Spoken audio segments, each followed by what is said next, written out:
Assalamualaikum warahmatullahi wabarakatuh. Bapak, ibu, abang, kakak, adik, jamaah, sahabat dimanapun berada, di tanah ini kita akan bangun kelas. Satu lantai ini ada 4 kelas.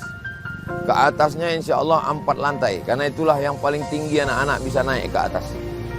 Ma'had Az-Zahra, Pondok Pesantren Tahfiz Al-Quran. Mari kita support pembangunan kelas Ma'had Az-Zahra melalui nomor rekening 767 77 77 227. Sekali lagi 767 77 77 227. Atas nama Pendidikan Hajar Rohana, nomor rekening BSI Bank Syariah Indonesia. Nomor 767 77 77 227. Atas nama Pendidikan Hajar Rohana. Niatkan untuk almarhumah. 1, 2, 3 sak semen, batu bata, kerikil, kosen, pintu, sampai pahalanya. Karena anak-anak penghafal Quran belajar di sini petang, siang dan malam, mengalir pahalanya sampai hari kiamat insyaallah. Barakallahu fikum. Allah memberkahi rezeki Bapak Ibu semua. Wassalamualaikum warahmatullahi wabarakatuh. Assalamualaikum warahmatullahi wabarakatuh.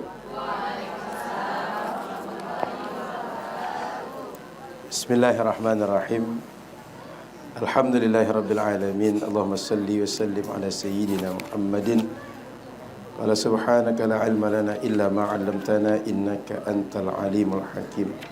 Wa qala rabbi shrah li sadri wa yassir li amri wahlul 'uqdatam min lisani yafqahu qawli. Alhamdulillah, ibu-ibu dan para ustazah, para santriwatin rahmati Allah Subhanahu wa taala. Sore hari ini kita lanjutkan kembali kajian setiap pekan Majlis Ta'lim Az-Zahra.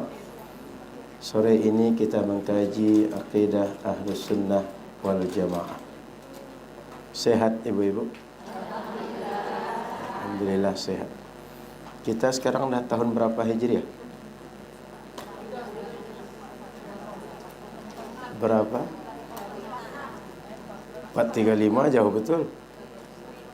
1446 Hijriah. Jadi saya ulang, kita semua 1446 Hijriah. Ibu-ibu masih hafal bulan Hijriah? Muharram, Safar, Rabiul Awal, Rabiul Akhir, Rajab, Sya'ban.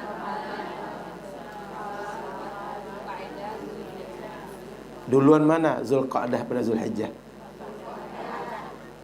Ramadan bulan keberapa?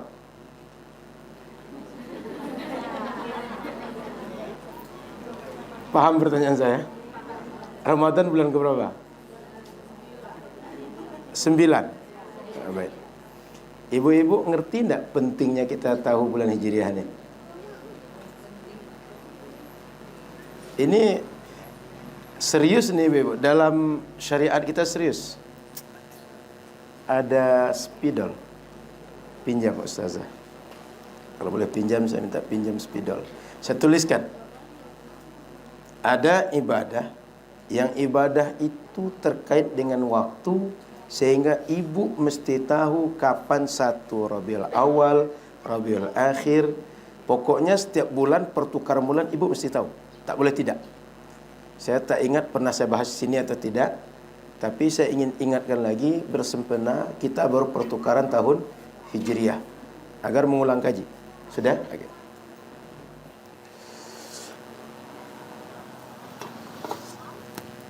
Poin pertama, anak ibu-ibu balik. Tanda balik itu 1 di antara 3. Oh, sama. Ada yang lain? Oke, sambil menunggu. Balik itu 3 cirinya. 1, kalau perempuan mengalami haid. Tapi perlu diingat, haid ini disebut haid kalau usianya sudah 9 tahun. 1, haid. Perlu dipahami, usia haid dihitung kalau anak kita sudah mengalami di usia 9 tahun. Sebelum 9 tahun belum disebut haid. darah penyakit. 9 tahun ini adalah hijriyah. Saya ulang, harus usianya 9 tahun hijriyah. Sebelum itu bukan darah haid, penyakit. Okay. 2, ciri orang balik, laki-laki mimpi basah. Yang ketiga, usia sudah 15 tahun. Lagi-lagi hitungannya hijriyah. Maka anak ibu kalau lahir, kemenakan lahir, cucu lahir, catat tanggal hijriyah lahirnya berapa. Apakah 1 Sya'ban, 1 Rabiul Awal, 10 Muharram, catat. 2 hal ini terkait dengan hitungan hijriyah. Dan ini menentukan kapan anak kita harus sholat. Kalau tak sholat, dia berdosa. Kapan anak perempuan dia wajib menutup aurat dia sendiri. Paham Ibu? Jadi ini balik. Poin penting tahun hijriah ini dan tanggal hijriah. Maka setiap bulan ibu-ibu pastikan tahu. Ini 1 hijriah, tanggal 1 Muharram, 2 Muharram, pastikan tahu. Poin kedua lagi. Nah, ini nanti erat hubungnya diantaranya dengan sholat. Poin kedua, ibu-ibu wajib puasa setiap tahun 1 bulan penuh. Kapan? Ramadan. Ramadan ini adalah bulan hijriyah. Enggak ada bulan Masehi Ramadan. Yang kedua, ibu-ibu wajib dianjurkan puasa sunnah. Puasa sunnah ini banyak. Kemarin ada Asyura. Tanggal berapa? 10 Tasu'a. Tanggal berapa? 9. Lalu ada puasa Zulhijjah. Asyura. Ada Zulhijjah. Ada 6 hari di bulan Syawal. Kalau ibu tidak tahu Syawal kapan mulai, kapan berakhir, jangan-jangan puasa 6 hari ini tidak di bulan Syawal. Puasa Zulhijjah ini jangan-jangan bukan di hari Arafah. Belum lagi ada puasa tengah bulan. 13, 14, 15. Kalau nggak tahu tanggal 1, jangan-jangan ibu puasanya 15, 16, 17. Karena nggak tahu kapan tanggal 1. Penting tidak? Oke. 3. Zakat. Kapan kita zakat? Zakat fitrah, zakat mal. Zakat fitrah Ramadan dan Syawal. Zakat mal nisab haul kalau terpenuhi zakat. Zakat fitrah ini bulannya Ramadan dan Syawal. Tapi zakat mal adalah bila terpenuhi haul dan nisab. Ini tiang utamanya. Baru yang lain-lain. Haul ini hitungannya juga hijriyah. Jadi kalau ibu ngitung, saya hari ini punya duit 100 juta.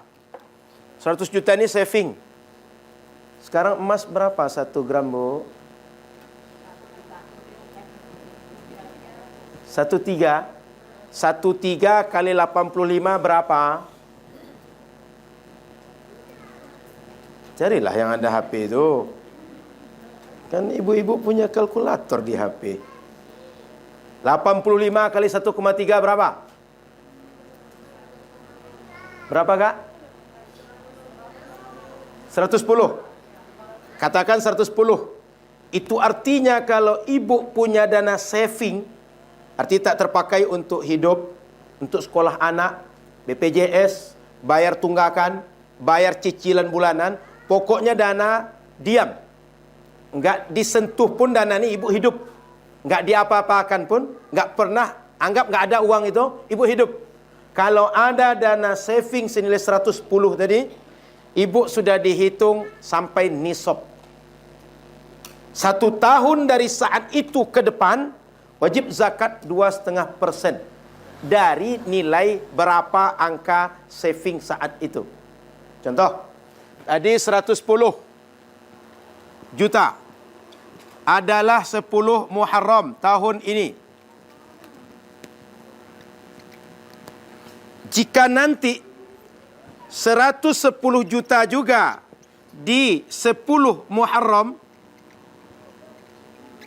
1447 Hijriah, ibu wajib zakat 2,5% dari nilai ini. Kalau sempat ini jadi 210, 2,5% dari 210. Kalau sempat ini 310, 2,5% dari 310. Bagaimana menghitung ini? Hitungannya hijriyah ke hijriyah. Paham? Salat rukun Islam. Puasa rukun Islam. Zakat. Ada satu lagi. Yang keempat. Kapan boleh kita haji? Bisa enggak kalau saya berangkat sekarang? Saya bilang daripada saya mati karena tergencet orang ramai, takut orang ramai, sehingga kan orang Indonesia ini kecil nih. Biar selamat saya, aman, lancar. Tempatnya sama di Arafah, sama Muzdalifah, sama Mina, sama di Ka'bah. Boleh tidak sekarang? Kenapa tidak boleh? Kenapa? Kan sama di Arafah juga. Kenapa? Nggak ada visa haji. Iya kan? Kenapa tak ada visa haji? Bukan musim. Boleh ibu salat maghrib sekarang? Ustaz, saya maghrib pengen tidur, capek ngasuh anak seharian. Mau maghrib sekarang, boleh? Kenapa? Belum waktu. Sama, kalau haji sekarang sama seperti maghrib, nggak boleh sekarang. Jadi ini rukun Islam tidak? 4. Ini rukun Islam ini tergantung dengan waktu. Maka ibu-ibu santriwati mesti tahu bulan Hijriah. Bukan sekadar hafal Muharram, Safar, Rabiul Awal, tidak. Tapi mesti tahu kapan mulainya. Maka sebenarnya ulama itu setiap bulan menetapkan kapan tanggal 1. Cuma kita yang biasanya hafal kapan Ramadan, kapan Syawal. Kenapa? Karena kalau mau Ramadan banyak iklan sirup, banyak iklan kain sarung, ya kan? Kalau nanti sudah mau Lebaran, itu THR, pulang kampung, kue Lebaran, iya kan, Bo? Makanya familiar Ramadan dengan Syawal, tapi yang lain nggak familiar. Maka saya ingatkan ibu-ibu mesti tahu agar kalau datang waktu-waktu sesuai aturan syariat nih, ibu bisa melaksanakan dengan benar. Ngerti, Bu? Jadi tak sekedar kapan tahun baru Islam, kapan Maulid Nabi, kapan Isra Mi'raj. Tidak sekedar itu, lebih dari itu. Ada ibadah terkait waktu, mesti benar sesuai waktu yang ditentukan syariat. Ngerti ini? Ada pertanyaan sampai di sini? Tak ada? Kalau mau nulis saya kasih waktu sebentar. Kalau sudah tidak, saya pindah ke tema kajian. Silakan. Kalau mau nulis dulu tulis. Kalau sudah selesai, saya pindah ke kajian. Tulis dulu, Bu. Kalau mau tulis, Bu. Takutnya nanti ibu lupa. Sekarang ingat. Karena ingatan kita ini terbatas. Maka ibu-ibu mesti rajin ngaji. Jangankan yang tadi saya sampaikan, yang barusan saja belum tentu ingat. Apalagi pengajian 10 tahun lalu. Iya kan, Bu? Makanya, Ustaz, saya ini alumni IAIN, Ustaz. Betul, tapi 10 tahun lalu, 20 tahun lalu. Karena kaji tak diulang, samanya dengan orang baru mengaji. Sebab kaji itu kalau lama ditinggalkan lupa.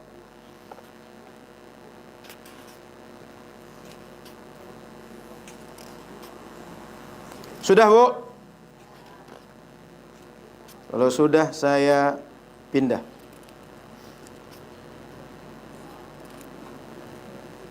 Saya tanya. Ini udah ya, saya hapus ya?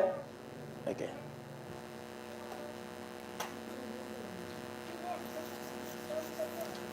Ini ada kaitannya dengan kajian fikih, ada kaitannya dengan akidah. Nanti ibu-ibu bisa melihat realita hari ini juga dan tahu berapa hal yang baru. Kalau orang meninggal, apa yang ibu-ibu lakukan? Takziah. Selain itu, apa Bu? Mengerjakan fardu kifayah. Baik. Sebelum ke fardu kifayah, sekedar mengulang kaji. Satu,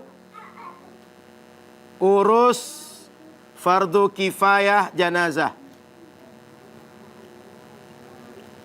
Yang kedua, selesaikan hutang orang yang meninggal. Hutang ni ada dua, kepada Allah, kepada makhluk. Contoh hutang kepada Allah, zakat mestinya dibayarkan, belum dikeluarkan. Contoh hutang kepada Allah, nazar. Mestinya nazar dikerjakan, belum dikerjakan, meninggal. Contoh hutang pada Allah, kafarat. Contoh hutang kepada Allah, puasa yang belum dikerjakan. Orang tu sakit di bulan Ramadan, sebelum dia ganti, meninggal. Itu menjadi kewajiban bagi dia. Belum dia ganti, dia meninggal. Okay. Kalaulah dia masih hidup, dia mesti ganti. Tapi belum bisa ganti, dia sudah meninggal. Hutang. Kepada makhluk, banyaklah. Ibu ada hutang ke saya? Tidak ada. Ingat betul lah. Jangan sampai 0-0 aja, Bu. Untung tak ada ibu hutang. Jadi kalau ada hutang kepada makhluk, ini yang biasa. Baik hutang bentuk uang, bentuk barang, apa saja. Hutang biasa. Sudah itu yang ketiga, selesaikan wasiat. Dia wasiat apa terhadap hartanya? Saya pengen tuh tanah yang depan itu saya jadikan wakaf untuk bangun masjid. Pengajian diganggu juga. Disengatnya sampai berdarah. Nyamuk atau apa? Tawon. Dah. Jadi wasiat, kerjakan wasiat. Yang keempat, baru ibu bagi warisan. Nah, saya tak uraikan lagi. Saya ingin fokus kepada fardu kifayah. Apa fardu kifayah yang dikerjakan ni? Okey. Satu, memandikan.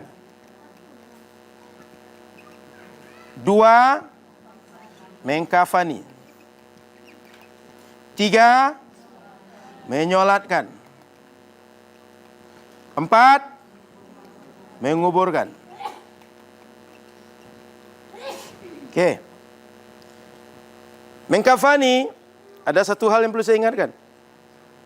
Ketika jenazah mau ditutup, kan sering orang kita bilang, kalau ingin tengok, tengoklah. Ini mau ditutup lagi. Betul? Lalu sering diingatkan, jangan menangis. Betul? Kenapa jangan menangis? Susah mayat. Diazab mayat. Betul begitu? Pertanyaan saya, yang nangis siapa? Yang ditinggal? Yang diazab siapa?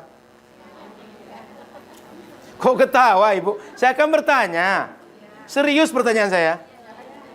Yang nangis siapa? Orang yang ditinggalkan. Yang diazab siapa? Apa salahnya mayat kok bisa dia yang diazab? Kok ibu bingung? Yang jawab kan ibu tadi. Apa salah mayat kok dia diazab?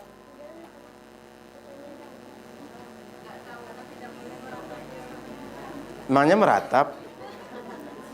Yang namanya orang meninggal, keluarganya sedih. Enggak boleh sedih. Jangan kalau kamu meninggal, sendal hilang satu bisa sedih, ibu. Boleh sedih itu tidak? Itu fitrah. Mau orang berhati keras, hati lunak, kalau ada yang kemalangan itu biasanya nangis. Justru kalau nangis itu diragukan. Ini anak kandung atau anak palsu nih? Iya kan, Bu? Sudah naluriah, nangis. Apa pula sebabnya orang menjadi sebab azab? Nggak ada sebab dia. Jadi saya ingin sampaikan adalah dengan orang mengatakan kalau ada orang menangis menjadi sebab azab bagi orang mati, orang tadi telah mengingkari pernyataan dia tak sampai pahala untuk orang mati. Paham maksudnya? Tadi yang nangis orang, yang diazab orang mati. Mestinya kalau orang hidup baca Quran, pahalanya sampai kepada orang mati juga. Iya tidak? Ini giliran azab orang hidup sebabkan azab untuk orang mati. Giliran baca Yasin, baca Quran, nggak jadi rahmat bagi orang mati. Bedanya di mana? Ngerti pertanyaan saya? Paham ini? Nalarnya paham? Ini hadis semua penjelasannya. Cuma saya menyampaikan ke ibu-ibu dengan nalar yang mudah. Biar ibu tak paham, payah betul memahaminya. Saya ulang nalarnya. Saat mengkafani, yang menangis siapa? Orang hidup. Yang diazab orang mati. Mestinya baca Yasin. Siapa yang baca? Orang hidup. Kemudian kepada siapa sampai pahalanya? Mestinya orang yang mati juga dirahmati dengan sebab baca ya. Paham nalarnya? Kalau tidak berarti Tuhan hanya menyampaikan azab, tidak menyampaikan rahmat. Apa Tuhan kita sesadis itu? Kan katanya Bismillahirrahmanirrahim. Katanya Asmaul Husna, nas'aluka ya man huwallahu alladzi la ilaha illa huwa. Katanya Tuhannya Rahman dan Rahim. Giliran rahmat tak sampai, azab sampai. Serius nggak nih? Paham maksud saya? Jadi pakai nalar itu jangan sunsang. Ngerti? Pakai nalar itu yang reguler. Yang normal. Paham, Bu? Oke. Saya cukupkan di sini. Sudah itu ada ibu-ibu tengok ketika tokoh Wahabi meninggal, Yazid Abdul Qadir Jawas, orang-orang kemudian menyolatkan di kuburan dia. Ada tengok fotonya? Itu di Republika.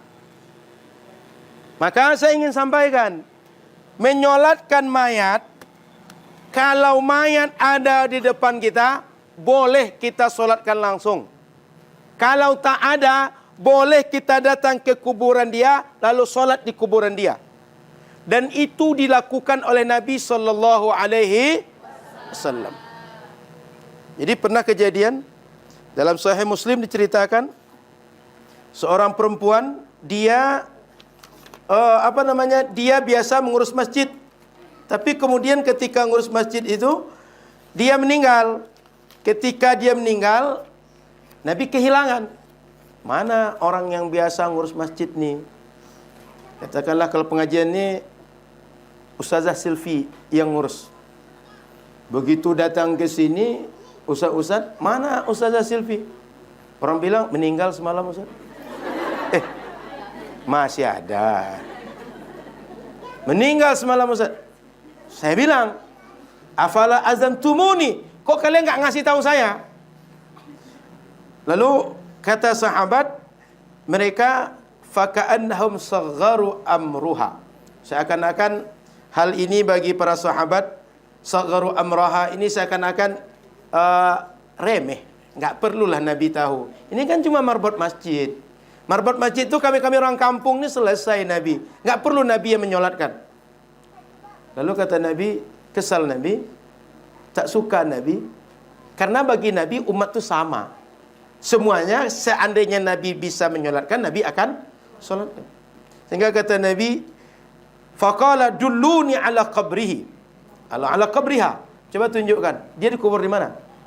Kalau di kita kan apa namanya di sini? TPU dekat Nurul Ilmi ini. Apa nama tempatnya itu? Pokoknya TPU Kamboja. Ditunjukkan pada Nabi, datanglah Nabi ke situ. Lalu fasalla 'alaiha. Dari atas kubur orang yang sudah meninggal tadi disolatkan oleh Nabi di situ. Lalu thumma qala inna hadhil qubura mamlu'atun zulmatun ala ahliha. Ini kubur nih sebelumnya gelap. Orang yang dalam itu mengalami gelap. Tidak ada cahaya, tidak terang kubur dia. Wa inna Allah azza wa jalla yunawwiruha lahum bi salati alaihim. Dan Allah Subhanahu wa taala menjadikan terang orang-orang yang di kuburan, di sekitar tempat kuburan tadi dengan solat Nabi untuk orang yang disolatkan Nabi tadi. Paham maksudnya? Jadi Nabi menyolatkan mayat dari kuburan. Sehingga nanti ibu-ibu mana tahu ada keluarga meninggal di kampung. Ibu tak sempat, tak terkejar waktu datang sebelum dikuburkan. Ibu nanti sampai di rumah ambil wudu, ambil mukena, tutup aurat, nanti sampai di kuburan cari posisi menghadap kiblat, solatkan orang yang dikubur tadi mengarah ke kiblat. Tapi pesan saya jangan pakai sendal. Kenapa? Kalau sendal pakai najis, ibu tak sah solat. Kenapa? Solat itu mesti bersih tempat dari najis, mesti bersih badan dari najis, kemudian mesti bersih pakaian dari najis.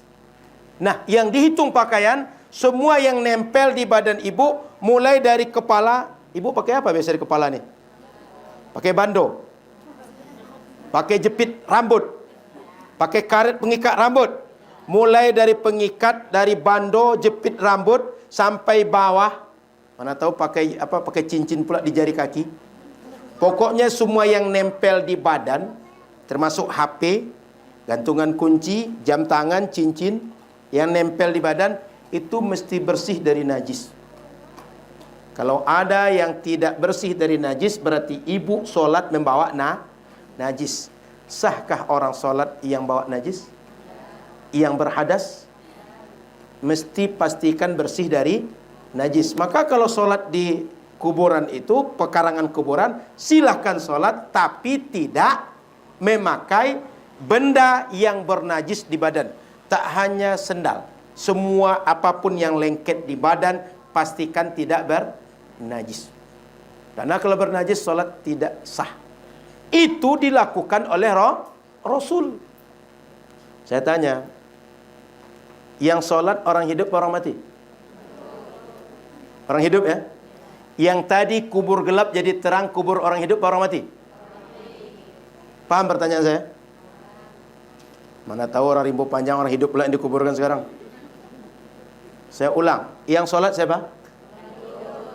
Yang menjadi terang kubur siapa? Orang Jadi ibu-ibu perlu paham. Kalau ada orang mengklaim bahwa kalau kita baca Yasin, manalah spidol tadi ni? Ada. Sesempit ini cuma meja, kehilang pula spidol. Apalagi di akhirat nanti. Mencari kawan di alam mahsyar nanti lebih repot lagi. Ya, Bu? Jangan berdosa dari sekarang. Jadi ketika menyolatkan mayat, yang menyolatkan siapa? Orang hidup. Yang diampunkan, yang terang kuburnya siapa? Yang terang kuburnya orang mati.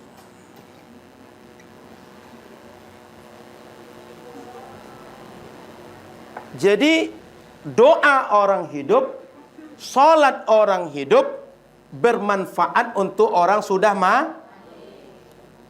Kok bisa tahlilan? Kok bisa baca Yasin? Enggak sampai, enggak manfaat bagi orang sudah mati. Paham nalarnya? Paham cara berfikirnya? Ini kan yang sholat orang hidup.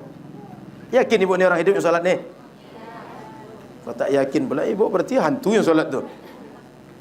Yang disolatkan orang yang menjadi terang kubur orang. Jelas masalahnya? Jadi dengan dibacakan, dengan dianggap bahwa tangisan orang hidup menjadi sebab azab bagi orang mati. Yang kedua, dengan solat jenazah di kuburan terhadap orang sudah mati, termasuk solat jenazah yang di masjid pun menjadi sebab ringan azab orang yang sudah mati. Ini menjadi argumen amal orang hidup bermanfaat untuk orang sudah mati. Paham nih? Ada yang bingung? Ada yang tidak terang? Terang masalahnya? Paham? Oke. Saya tambahkan sedikit lagi. Di pekuburan, bagi ahlus sunnah, mau doa, mau baca yasin, mau zikir, mau sholat, sama saja. Sah semuanya. Sholat itu tak boleh cuma di mana? Tempat yang bernajis. Maka umat Nabi Muhammad di antara keistimewaannya, u'titu khamsan lam yu'tahunna anbiya min qabli. Kata Nabi, ada 5 keistimewaan diberikan kepadaku, tapi tak diberikan kepada nabi-nabi selain aku sebelum aku. Apa dia? Ju'ilatil ardu masjidah.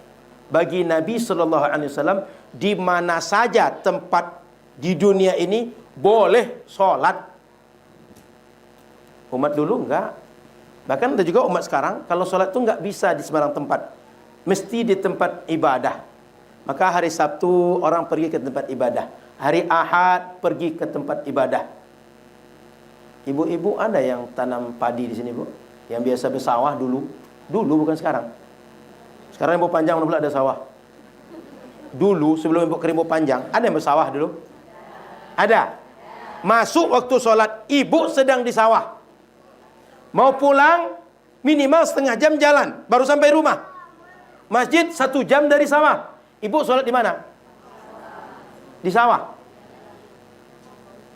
Sah atau tidak tuh? Kalau ibu di ladang, sholat di mana? Di ladang juga. Kalau ibu di pasar, jualan di pasar, mau pulang tak terkejar, habis waktu. Mau pulang atau cari masjid terdekat, jauh. Ibu sholat di pasar, ibu gelar tikar, ibu alas dengan koran, ibu alas dengan sajadah, ibu alas dengan benda bersih lain, sah tidak sholat di situ? Ini keistimewaan umat Nabi Muhammad. Di mana saja sholat, selama tempat itu bukan tempat najis, boleh. Nggak ada batas. Maka mau sholat di dekat kuburan, di pekarangan kuburan, jauh dari kuburan, sekitar pekuburan, tidak ada masalah. Sah sholat. Diperkenankan umat Nabi Muhammad sholat di mana saja. Yang penting bersih dari najis. Paham, Bu? Jadi umat Nabi Muhammad sejak dahulu nggak ada dibatasi. Kalau di masjid ada kuburan nggak boleh sholat, nggak sah sholat. Itu nggak ada dalilnya. Termasuk kalau ada orang bilang, kalau di kuburan boleh sholat yang tidak ada rukuk dan sujud. Kalau sholat ada rukuk dan sujud tidak boleh. Itu ngeles. Tahu ngeles? Itu ngeyel aja, buat-buat aja. Buat aturan baru. Itu ahli bid'ah yang begitu. Karena Al-Quran enggak membatasi, hadis tak membatasi, ulama enggak ada yang membilang begitu. Ngerti, Bu? Jadi, sholat di sekitar pekuburan atau di masjid yang dekat kuburan, mau ada rukuk dan sujud, tak ada rukuk dan sujud, hukumnya sama. Karena sholat itu semuanya sama, Bu. Mau ada rukuk dan sujud, mau jumlahnya 2 rakaat, 3 rakaat, 4 rakaat, dikerjakan siang, dikerjakan malam, dikerjakan sendirian, dikerjakan berjamaah, semua sholat sama. Babnya bab sholat. Semuanya sholat itu ibadah. Ngerti, Bu? Pernah dengar? Tak boleh sholat di masjid ada kuburan? Pernah dengar? Ini di kuburan orang sholat. Kira-kira jika dibandingkan masjid yang ada kuburan di dekat masjid itu, contoh Masjid Nabawi. Tahu Masjid Nabawi? Pernah ke Masjid Nabawi, Ibu-ibu? Belum lagi? Ke dekat fotonya? Dekat foto Masjid Nabawi? Dekat filem Masjid Nabawi? Belum juga lagi. Janganlah semalang itu. Minimal bukalah di HP, itu nampak juga Masjid Nabawi itu, ya kan? Kalau nanti buka di HP, tengok di mana posisi kuburan Nabi, di mana posisi kuburan Sayyiduna Abu Bakar, di mana posisi kuburan Sayyiduna Umar bin Khattab. Ada yang tahu? Di samping makam Nabi. Di mana posisinya di Masjid Nabawi? Di samping Raudhah, di dalam Masjid Nabawi. Saya tanya, ibu-ibu, kalau orang ke Madinah, apa yang biasa dilakukan jamaah haji kalau masuk Masjid Nabawi? Solat di Raudhah. Dikejarnya solat ke Raudhah. Raudhah itu tahu, di sebelahnya kuburan Nabi, di sebelahnya kuburan Abu Bakar, kuburan Umar bin Khattab. Kok bisa di Masjid Raya Senaplan nggak boleh sholat di masjid itu karena sekitarnya ada kuburan? Di Madinah Masjid Nabawi dikejar ke Raudhah, di sampingnya kuburan. Apa bedanya, Bu? Apa bedanya? Nalar sunsang. Tahu sunsang? Nalarnya nggak normal. Jadi kalau boleh solat di Raudhah di samping kubur Nabi, di samping kubur Abu Bakar, di samping kubur Umar, mestinya solat di masjid lain yang di sekitarnya ada kuburan juga boleh. Ada ibu-ibu yang hafal surah Al-Kahfi? Santriwati ada yang hafal? Atau kalau tak hafal, boleh ibu tengok sebentar yang punya HP, lalu di HP ada aplikasi Quran, buka surah Al-Kahfi ayat 21. Saya minta ibu yang bacakan, biar ibu ngerti. Bukan menguji bacaan ibu. Sudah ada yang dapat? Surat Al-Kahfi ayat 21. Ustazah ada yang dapat, ustazah? Tidak boleh pegang HP. Nasib jadi ustazah, maka jadi ustaz. Enggak, memang ustazah dia akan menjadi pengawas pendidik para santriwati. Kalau dia pakai HP, nanti dia melarang santriwati. Kalian nggak boleh pakai HP, kata dia. Diginikan pula HP. Aturannya kalian nggak boleh pakai HP. Dibaca peraturan dari HP. Apa kata santriwati? Ustazah gimana? Katanya. Ngerti? Ini HP ya. Aturan di pesantren Az-Zahra. Terbalik pula. Santriwati tidak boleh pakai HP. Apa kata santriwati? Ustazah, yang di tangan ustazah itu apa? Ngerti? Oke. Dah jumpa tadi? Al-Kahfi 21. Jumpa kak? Dah jumpa? Dah. Saya minta bacakan satu orang. Ustaz, kami kalau bacanya agak patah-patah lidah kalau ngaji, Ustaz. Terjemahnya saja. Kak, yang depan lah kak, dekat dengan saya sedikit. Terjemahnya aja kak. Dan demikian pula kami perlihatkan manusia dengan mereka agar mereka tahu bahwa janji Allah benar dan bahwa kedatangan hari kiamat tidak ada keraguan padanya. Ketika mereka berselisih tentang urusan mereka, maka mereka berkata, dirikanlah sebuah bangunan di atas gua mereka, Tuhan mereka lebih mengetahui tentang mereka. Orang yang berkuasa atas urusan mereka berkata, kami pasti akan mendirikan sebuah rumah ibadah di atasnya. Dengar? Gua Ashabul Kahfi. Meninggal orang-orang yang Ashabul Kahfi yang 300 tahun lebih itu, di dalam itu mati semua. Sehingga dijadikan kuburan langsung. Pernah dengar cerita ini? Pernah nonton filmnya? Anggap yang pernah nonton ustaz-ustazan biar agak nyambung sedikit. Setelah dikuburkan di dalam gua itu, gua ditutup. Lalu orang bertanya lagi, mau diapakan depan gua ini? Apa kata mereka? Sebagian mengusulkan macam-macam lah.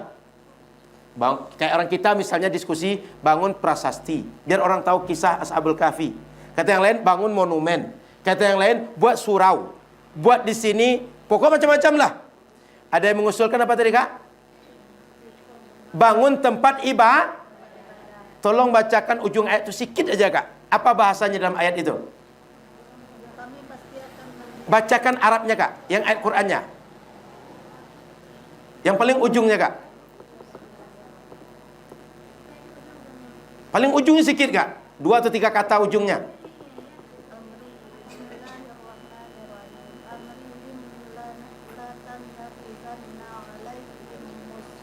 Lanattakhidanna alaihim masjida. Masjid. Apa katanya? Lanattakhidanna alaihim masjida. Apa masjid tu? Tua yang betul Rahman tu ha. Ni Al-Hijrah. Tu Muwahhidul Ummah. Sana Nurul Ilmi. Itu yang masjid tu. Tempat sujud, tempat ibadah.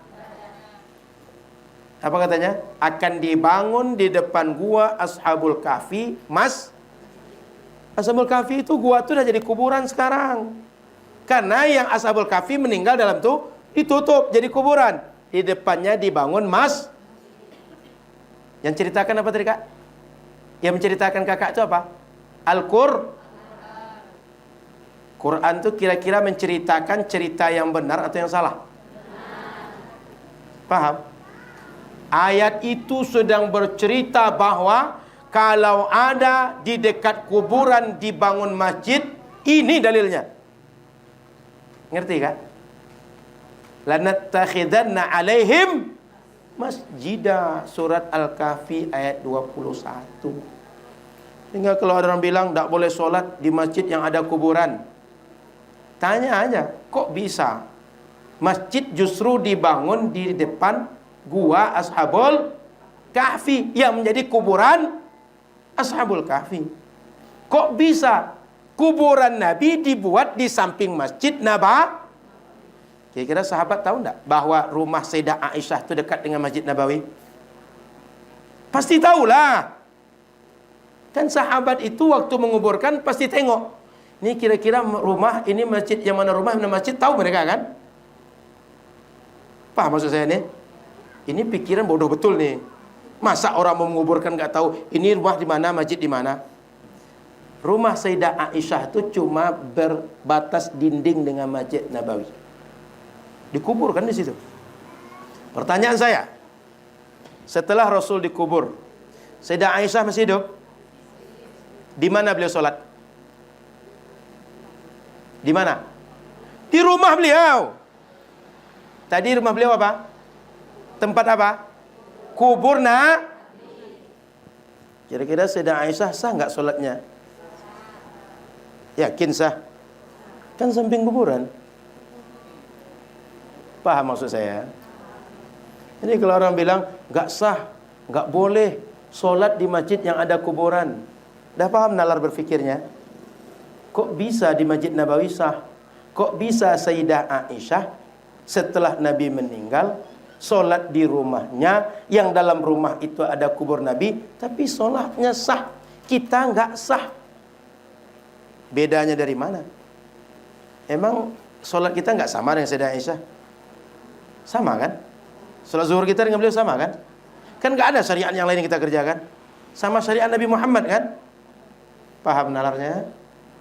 Jadi ibu-ibu yang dirahmati Allah Subhanahu wa taala, tidak ada dalil yang melarang sholat di daerah, di kawasan yang di dekat tempat sholat itu ada kuburan.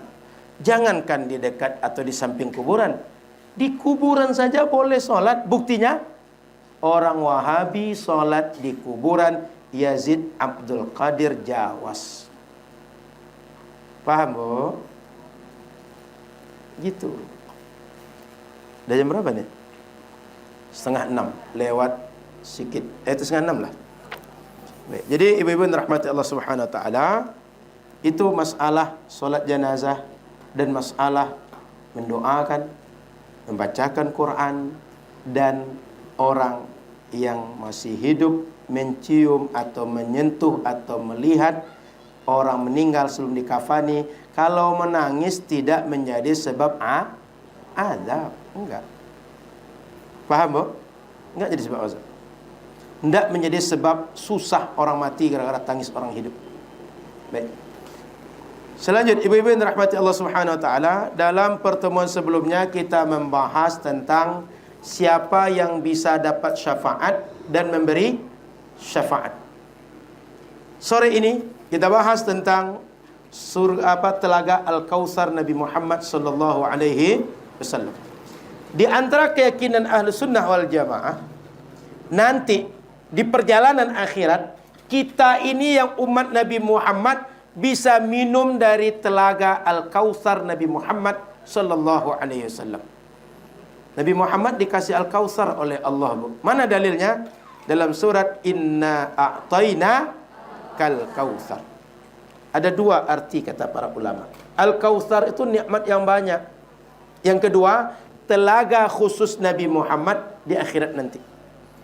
Nikmat yang banyak itu artinya, contoh Nabi Muhammad kalau di dunia orang semuanya menyebut nama beliau. Asal orang azan, sebut nama Allah, sebut nama Nabi Muhammad. Asal orang khutbah, sebut nama Allah, sebut nama Nabi Muhammad. Kalau ada syahadat, sebut nama Allah, sebut nama. Jadi Nabi Muhammad ni namanya disebut orang, didoakan orang. Kemudian Nabi Muhammad ni dituju orang, minta doa, minta berkah dan lain-lain. Sehingga Nabi Muhammad di dunia dikasih nikmat yang banyak. Termasuk apa saja yang ingin dilakukan Nabi Muhammad, doanya makbul. Dan untuk umatnya dikasih berbagai karunia, tak dikasih umat dahulu. Termasuk, Bu, solat 5 waktu. Itu bagi umat Nabi Muhammad karunia. Umat dahulu enggak dikasih amalan ringan seperti solat 5 waktu, Bu. Termasuk ketika kita taharah, bisa dengan air, bisa dengan tanah. Betul? Contoh tayamum. Umat dahulu membersihkan taharah itu susah betul, Bu. Kalau ada pakaian bernajis, itu mesti dibuang. Maka ibu-ibu kalau tengok film orang dahulu atau penggambaran film orang dahulu, itu pakaian mereka banyak yang ditambal, Bu. Kenapa? Kalau bernajis, dipotong yang bernajis, dibuang. Lalu kalau ingin pakai lagi, tambal dengan yang bersih. Ibu-ibu sekarang simple. Anak ibu kencing, anak laki-laki, anak perempuan, bersihkan ya. Apakah dengan cara najis mukhaffafah, najis mutassithah, najis mughallazah? Sudah dijelaskan syariat. Dan itu ringan. Lebih ringan mana? Dibersihkan dengan air daripada pakaian dipotong. Paham maksud saya? Terbayang anak ibu kencing 3 kali di badan ibu. Yang satu ketika di pangku-pangku duduk di paha, kencing bagian paha ke bawah yang kotor. Gendong dia, bagian dada ke bawah lagi. Lalu diangkat-angkat, naikkan kepala. Pas pula sedang buka mulut, dikencingilah muka. Basah dari leher ke bawah. Kira-kira berapa bagian pakaian akan dipotong tuh? Umat Nabi Muhammad tidak sesusah itu membersihkan najis. Jadi rahmat karunia yang banyak. Maka inna a'tainakal kautsar, di antara artinya kata para ulama, Allah berikan nikmat yang banyak kepada Nabi Muhammad dan umat Nabi Muhammad. Maka Al-Kautsar nahrun fil jannah ma'uhu abyadhu minal laban. Al-Kautsar itu telaga yang diberikan pada Nabi Muhammad di surga, airnya putih, lebih putih pula daripada susu lagi. Menunjukkan air itu yang akan diminum itu air bersih, sehat, kaya protein, kaya vitamin, segar. Wa ahla minal asal, lebih manis daripada madu lagi. Ibu mau madu? Suka madu? Sebagian senyum-senyum saya tanya. Yang saya tanya ini madu untuk diminum, bukan bini kedua laki. Dah curiga aja bawaan ibu ini. Saya ni isteri cuma satu, Bu. Jadi ibu tak usah takut dengan saya. Saya enggak nanya ibu isteri kedua, isteri ketiga, enggak. Saya nanya madu untuk suka madu, Bu? Masih ada juga yang takut jawab lagi. Madu minumnya. Jadi air telaga Al-Kautsar tu lebih manis daripada madu yang minum itu. Lalu Man syariba min ma'ihi syarbatan la ya'tashu ba'daha abada. Orang kalau minum dari situ, Bu, segelas diminumnya, seteguk diminumnya, tak akan pernah dahaga sampai kapanpun. Selama-lamanya tak akan pernah dahaga. Nak haus lagi, Bu. Seteguk pun minum, pokok asal dapat air Telaga Al-Kautsar, dia nggak akan pernah dahaga setelah itu. Maka ibu-ibu rahmati Allah Subhanahu wa taala, ini nikmat yang diberikan Allah kepada umat Nabi Muhammad. Kapan kita mendapatkannya? Ada dua versi pendapat ulama. Satu, sebelum melewati siratal mustaqim. Dua, setelah melewati siratal mustaqim. Tapi yang pasti, yang bisa merasakan hanya umat Nabi Muhammad. Maka ibu-ibu, jangan pernah bertukar keyakinan.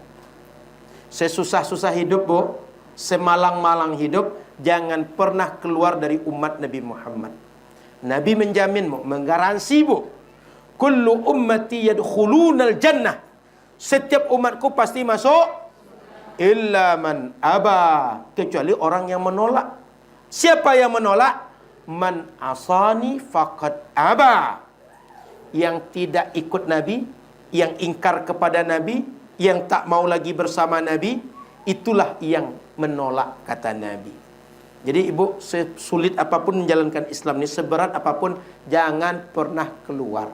Kalau keluar, nggak akan merasakan surga di akhirat nanti. Kalau masih di dalam, sesusah apapun, seberat apapun, ibu masih berhak masuk surga. Bahkan kita pernah baca di sini hadis Nabi, wajabat syafaati li ahlil kabairi min ummati. Syafaatku pasti diberikan, pasti dapat untuk umatku yang berdosa besar. Yang dosa besar saja dapat pertolongan Nabi Muhammad, apalagi yang dosa kecil. Maka saya ulang, seberat apapun, jangan pernah keluar dari umat Nabi Muhammad. Harus ibu istiqomah di sini. Kalau ibu ingin selamat dunia dan akhirat. Itulah kajian kita. Ada 3 sesi tadi tentang bulan Hijriah, tentang fardu kifayah setelah orang meninggal, tentang Telaga Al-Kautsar. Masih ingat yang jelaskan tadi, Bu? Ragu nampaknya. Dan banyak yang lupa pada ingat. Itu baru tadi jelaskan. Apalagi kajian seminggu yang lalu, sebulan yang lalu. Maka ibu mesti rajin pengajian. Kalau tidak rajin pengajian, banyak lupa daripada ingat. Yang baru aja masih lupa. Ibu, dah paham nalarnya kenapa harus ngaji setiap pekan? Kalau ada yang bilang, Ustaz, saya malas ngaji. Kenapa? Ustaz tuh itu ke itu dibahasnya. Kemarin itu juga, esok itu juga. Ibu perlu ingat bahwa meskipun itu ke itu juga, justru membantu ibu. Yang lupa jadi paham, Bu? Tak pernah rugi ibu mengaji. Yang rugi orang tak mengaji. Mana Ustazah? Pertanyaan Ustazah. Kita masuk sesi tanya jawab. Ibu-ibu mau ditanya? Mau nanya aja, Bu. Yalah, Bu. Saya juga takut nanya ibu. Kenapa? Panjang nanti jawabannya. Ustaz, perempuan baju gamisnya panjang sampai menyapu jalan. Apakah bajunya boleh dipakai sholat? Apakah tidak terkena najis? Ibu-ibu yang dirahmati Allah, poin yang perlu dipahami, seorang perempuan wajib menutup aurat. Yang kedua, aurat perempuan ini seluruh badan kecuali ini muka nih, Bu, dan tangan ini dari pergelangan ke depan. Depan dan belakang itu adalah boleh dilihat atau boleh nampak, bukan aurat. Kalau perempuan roknya singkat, tertutup aurat. Disitulah kenapa perempuan itu dianjurkan pakai kaos kaki. Di sini ustazah pakai kaos kaki. Iya. Nampaknya iya. Jadi, kenapa perempuan itu roknya dalam? Kenapa pakai kaos kaki? Kenapa celana yang lebar-lebar itu apa namanya? Bukan legging. Apa? Celana kulot.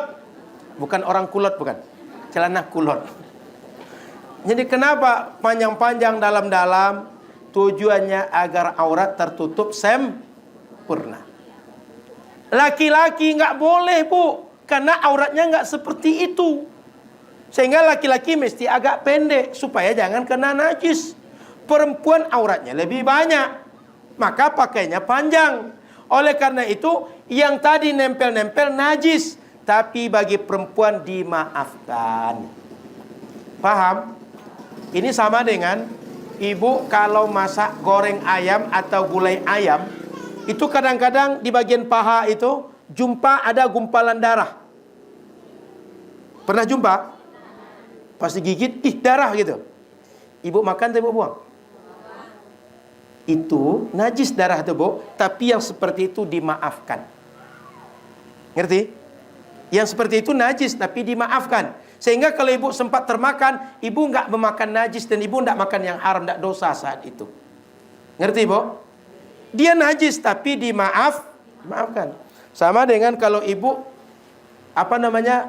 menepuk nyamuk atau apa saja jenis nyamuk mati, itu juga kalau dia berdarah itu najis tapi dimaafkan. Kenapa? Darahnya sedikit. Ngerti, Bu? Jadi perempuan tadi pakai rok panjang kotor, najis tapi dimaafkan. Sehingga boleh dia sholat yang kondisi itu. Cuma jangan pula gara-gara itu enggak apa-apa, masukkannya lah ke tempat yang septic tank. Kalau lewat nggak apa-apa, julurkannya dikit ke septic tank gitu. Atau ke dalam parit yang ada anak-anak kencing di situ. Juga bukan begitu maknanya. Ini adalah kalau kita berjalan tidak sengaja tersapu oleh pakaian najis di jalanan.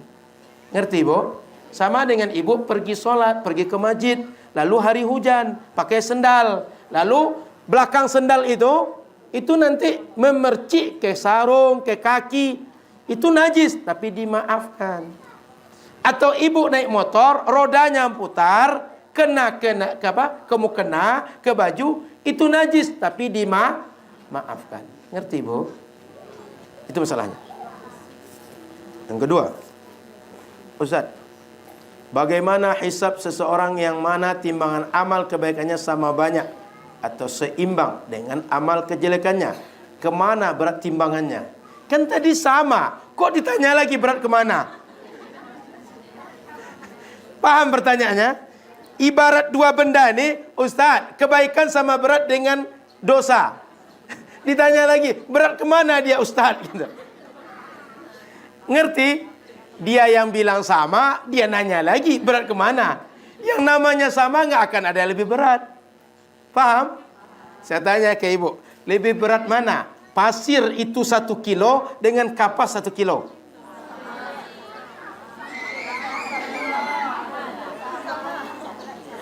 Paham pertanyaan saya? Paham nih? Kerikil 1 ton, kapas 1 ton. Mana lebih berat? Kenapa?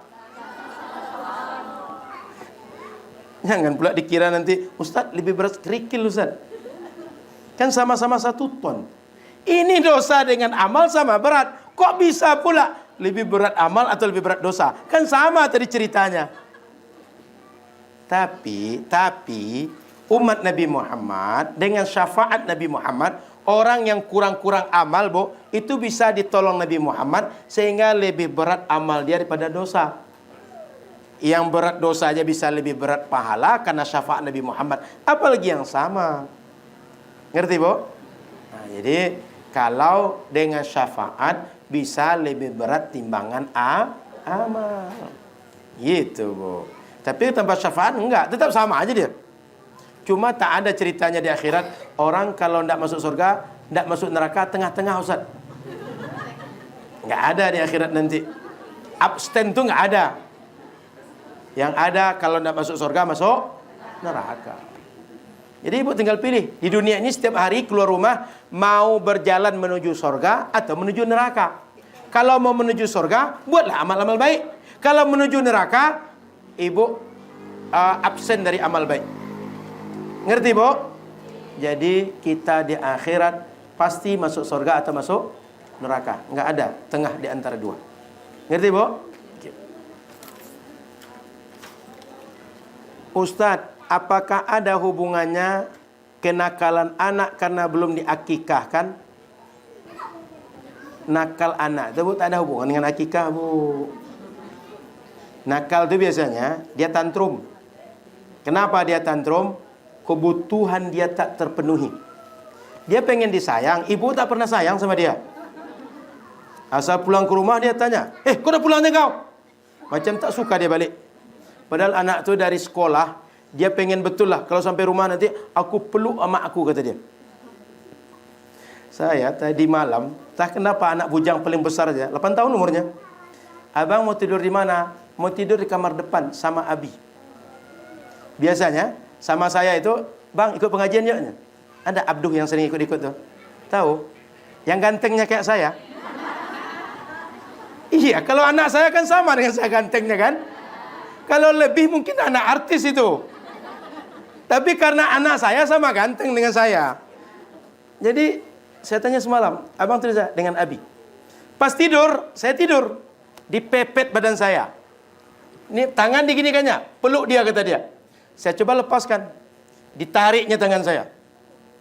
Sudah tuh gitu subuh saya bangunkan. Dia pesan sebelum tidur, Abi bangunkan abang pertama. Abang pengen bangun pertama di antara semua adik-adik.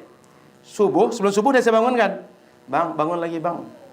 Ntar lagi masih ngantuknya. Oke, karena belum subuh. Saya suruh tidur lagi. Tidurlah bang dulu. Sudah masuk subuh, saya bangunkan lagi. Bang, ini dah subuh. Bangun. Mau dia bangun. Tapi apa kata dia? Gendong dulu 1 menit. Aduh, Bu, beratnya lebih berat pada Sami itu, Bu. Gendong dulu 1 menit, kata dia. Bukan seberat ini, Kak. Lebih berat lagi, Kak, daripada ini, Kak. Gendong 1 menit, kata dia. Ya Allah, kata saya. Lumayan juga. Kesemutan tangan. Gendong sebentar. Baru mau dia masuk kamar mandi, pergi buang air, wudhu, baru sholat. Jadi anak-anak kita, dia butuh disayang, Bu. Kita tidak menyayangi dia. Itulah kenakalan itu diantaranya. Anak ibu tuh, Bu, dia kadang butuh dipuji, Bu. Nggak mesti memuji prestasi dia juara kelas, nggak mesti gitu, Bu. Dia bantu ibu nyapu, ibu puji dia. Oh, senang, Bu. Dia, ibu suruh, nak mandi lagi nak. Dia mandi. Dia pengen dipuji karena dia ikut ibu. Ibu nggak pernah puji. Apa yang terjadi? Anak ibu nakal. Anak ibu kadang, Bu, butuhnya disentuh, Bu. Ibu nggak pernah sentuh dia. Asal jumpa dia, anak tuh maunya, Bu, kadang disentuh, Bu.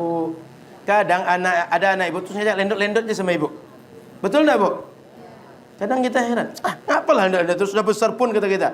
Dia tuh, Bu, masa dia begitu cuma kecil, Bu. Besar dikit nggak mau lagi dia tuh, Bu. Betul enggak, Bu? Mulai dia masuk SD, kadang-kadang dah malu dia untuk disentuh-sentuh.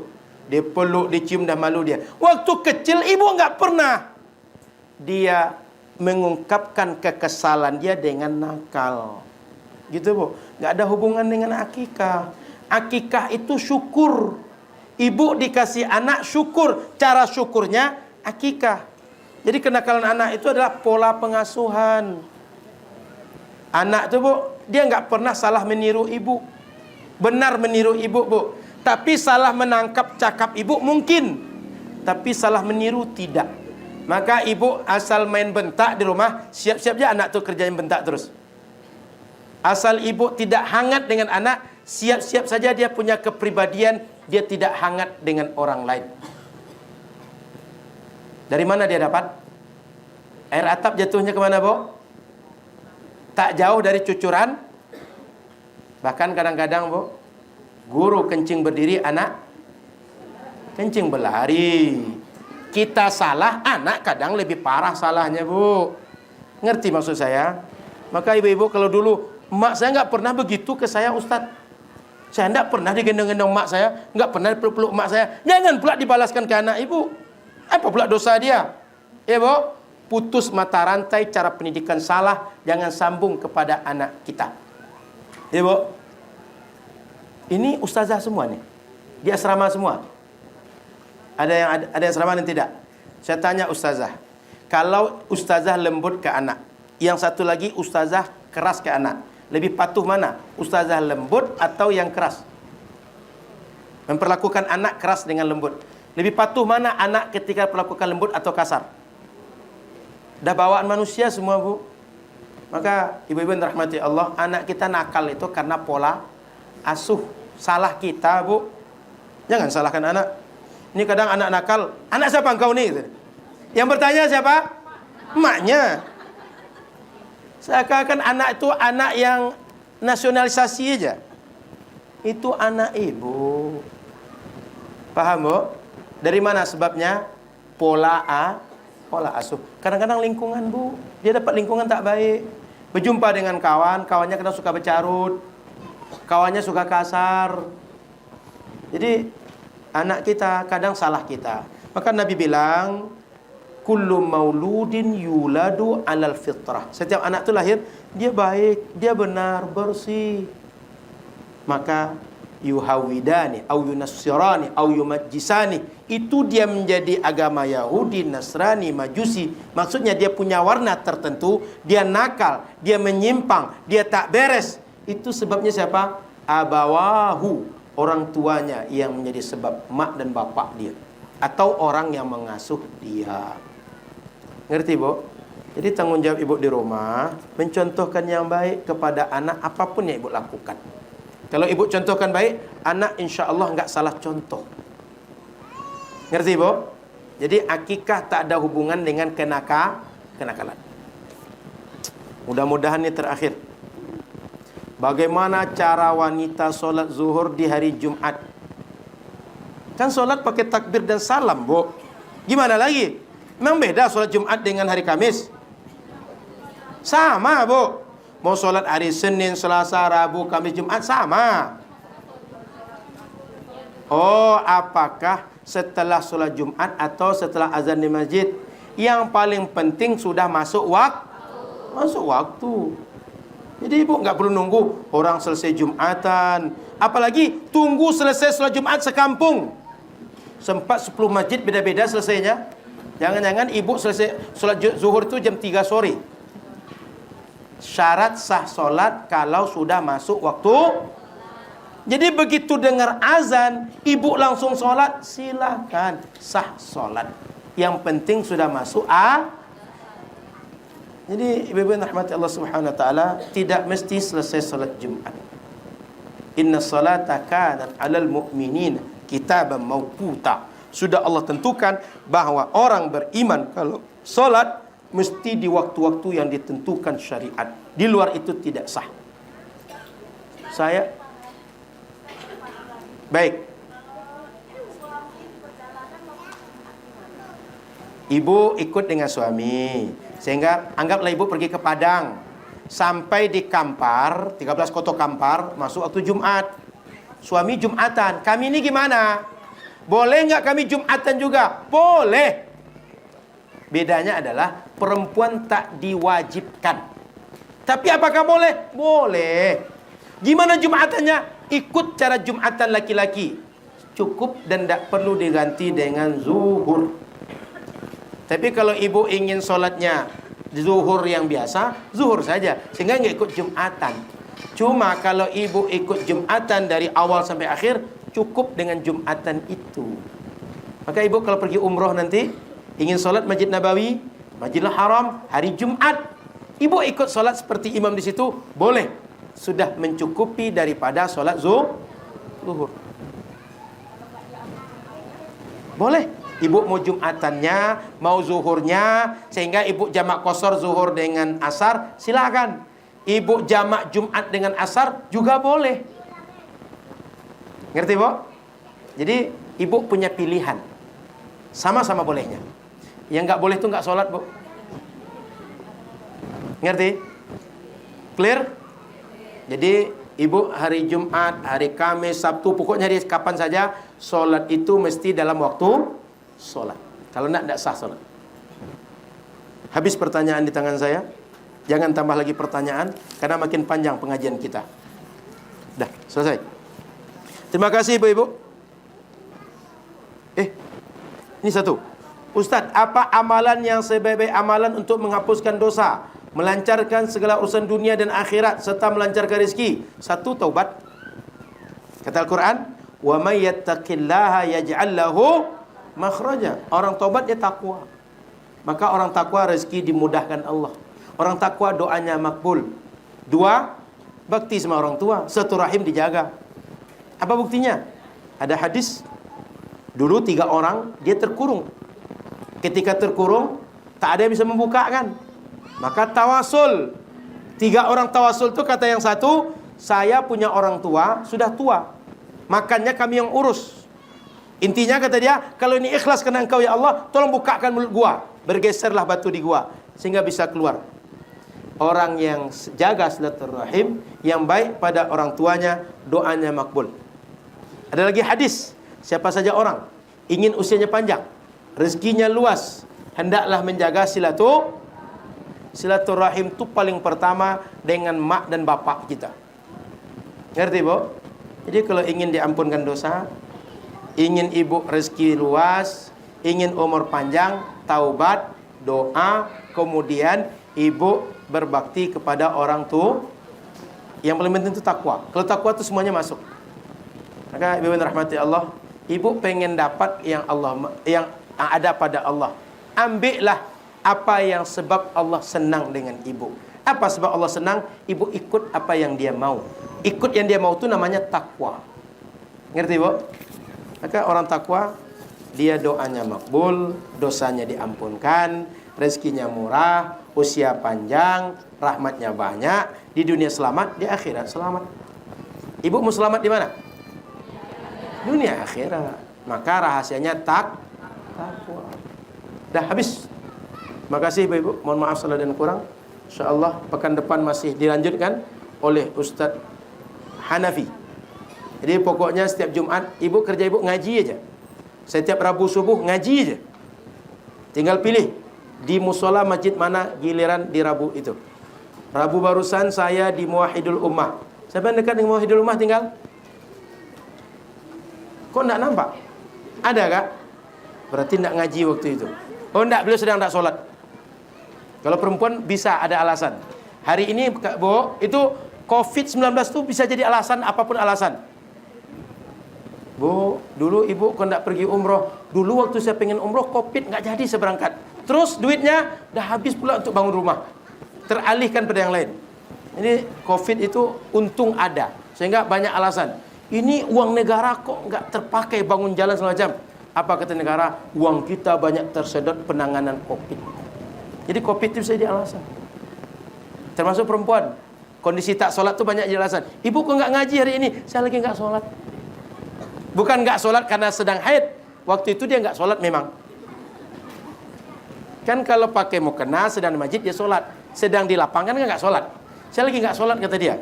Cuma orang dengar kira dia sedang haid. Nah, jadi haid itu bisa jadi alasan. Iya kan kak? Iya kata dia. Terima kasih. Mohon maaf dan kurang. Subhanakallah bihamdika. Asyhadu an la ilaha illa anta astaghfiruka wa atubu ilaika. Assalamualaikum warahmatullahi wabarakatuh.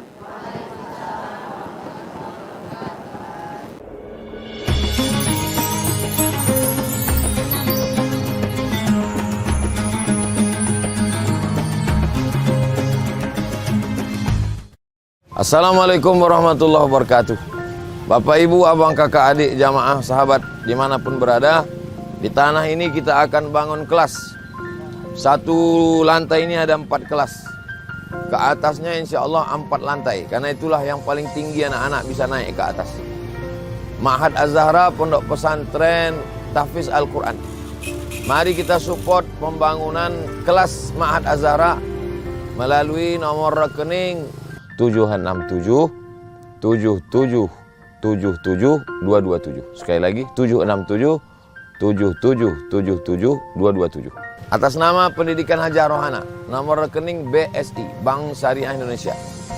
Nomor 767 77 77 227. Atas nama Pendidikan Hajah Rohana. Niatkan untuk almarhum almarhumah. 1, 2, 3 sak semen, batu bata, kerikil, kosen, pintu, sampai pahalanya. Karena anak-anak penghafal Quran belajar di sini, petang, siang, dan malam, mengalir pahalanya sampai hari kiamat insyaAllah. Barakallahu fikum. Allah memberkahi rezeki Bapak Ibu semua. Wassalamualaikum warahmatullahi wabarakatuh.